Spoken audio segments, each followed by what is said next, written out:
What's up, everybody? Welcome back to RC Abroad with me, Adam. Today we're going to do another unboxing for you. So I've got something today that I haven't seen too many reviews in English on YouTube, so I figured I'd give it a shot. It's an affordable little truck. It is the Maverick DOHA from HPI.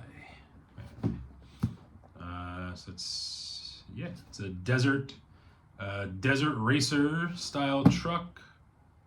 Let's see here, 25 kph, four-wheel drive, RTR, LEDs, aluminum chassis, coilover shocks, but it looks like there's just springs, no oils. I don't know, but now from the looks of it, this seems to be a standard fare, no-name Chinese RC with HPI's name slapped on it.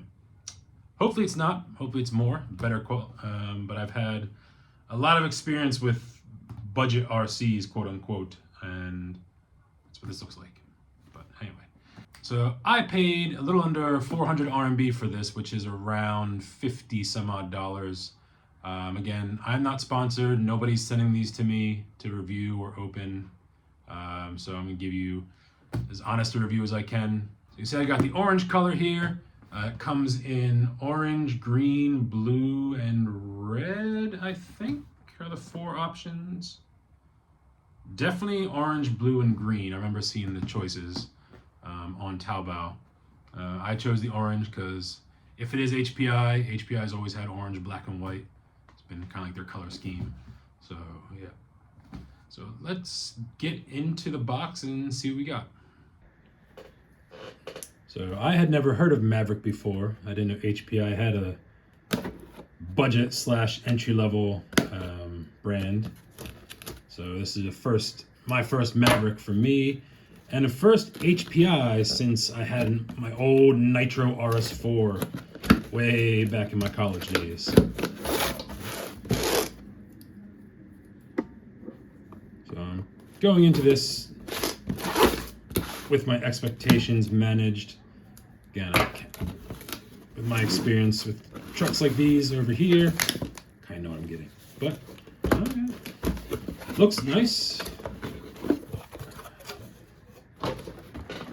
And here we are.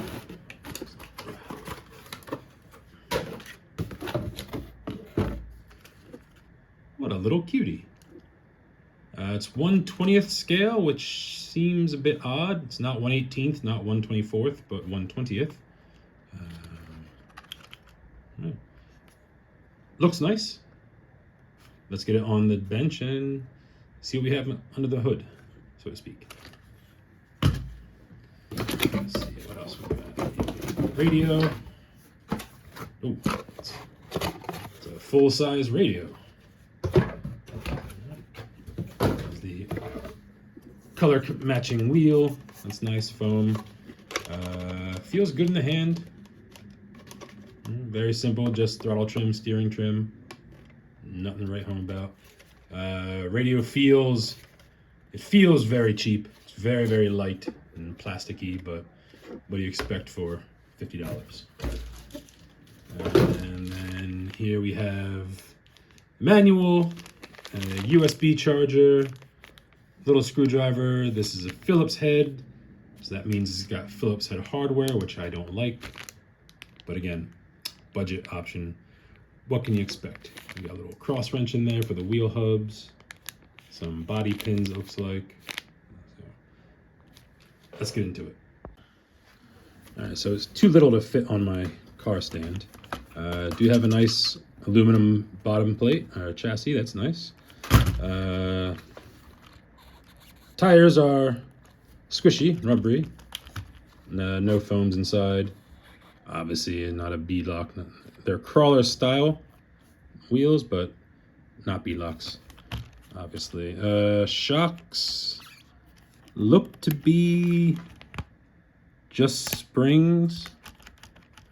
Not sure, it says metal capped shock absorbers, but the shock body itself is not metal, it's just plastic. We do have Looks like steel CBDs, that's nice. But yeah, Phillips head hardware, ugh, terrible. On the back, we got a little LED here. Again, this says it has full LEDs on the box. So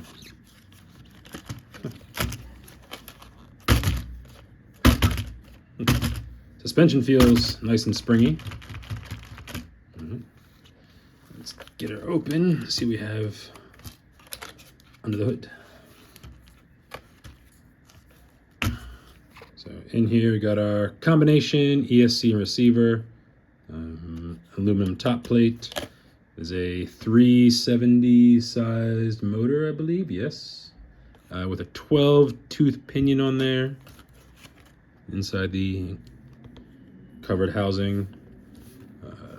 Let's see, what is the servo? Is, well, no stats on that, so find out. Plastic links, yeah, and then here's your LED wire. And it looks like the spare tire may be functional, if you can figure out how to get it out of there. That's that. Again, not much to write home about. Going through the manual, black and white, but it is very comprehensive, very thick. Exploded view, everything taken apart. Yeah, USB charger, Phillips head screwdriver, some extra body pins, and a plastic cross wrench for taking off the tiny tires and tiny wheels. All right, so let's get the battery connected and let's fire it up. We got batteries in the radio. Oh, there we go. All synced up.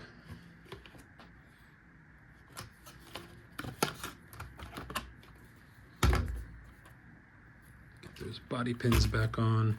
I got little LEDs there. Little LED on the back. So that's their full LEDs, quote unquote.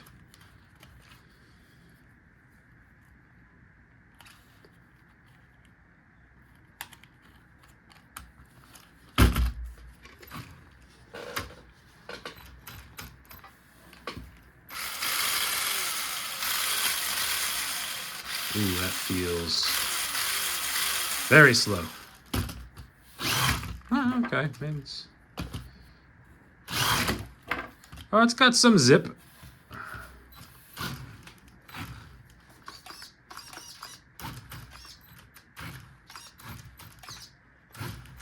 I like reviewing smaller cars because I have a small workbench, so I can actually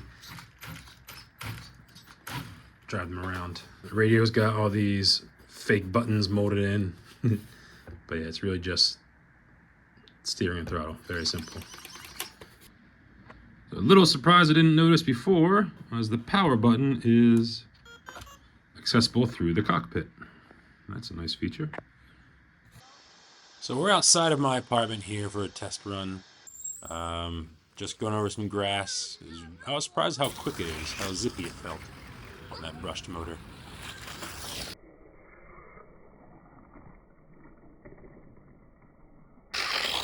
And then here I took it to a construction site near my apartment, the only place I can find with some dirt to play on.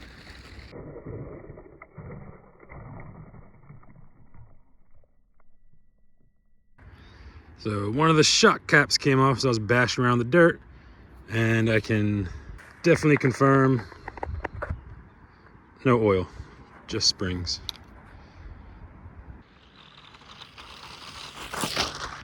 So that about wraps it up for today. Again, we did an unboxing, first look and review, and a first run of the HPI Maverick DOHA Desert Racer.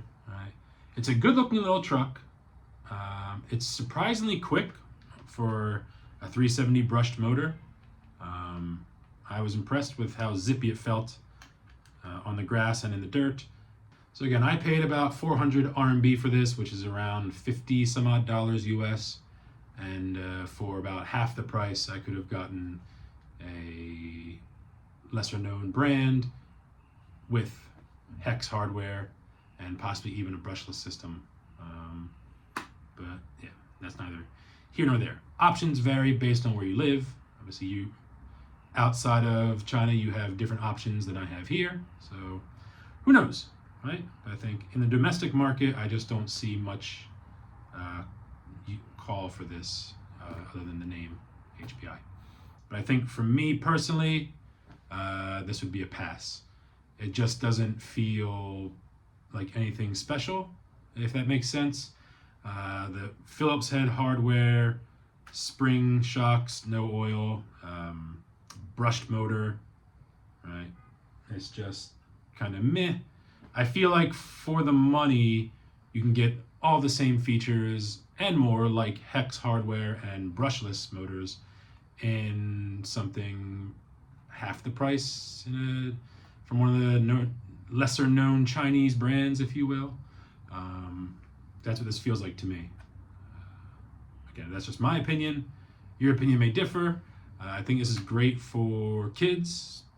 My 11-year-old son is probably going to love this thing, but he also has HSP and some other Chinese brand crawlers I bought him, or excuse me, bashers, not crawlers. Some other Chinese brand bashers I've gotten him, but it's fun. You can throw it in your backpack, take it to the park, right? It's nice and small, compact. But again, I think just for me personally, I can get the small compact features, throw it in the backpack, portability, and everything for half the price from one of the lesser known brands. It's just, you're paying for the HPI name, the HPI stamp on the box, but nothing about this screams HPI to me besides the orange. But yeah, so that'll about do it that's my take on the HPI Maverick DOHA Desert Racer. Thanks for tuning in to RC Abroad, and until next time, we'll see you later.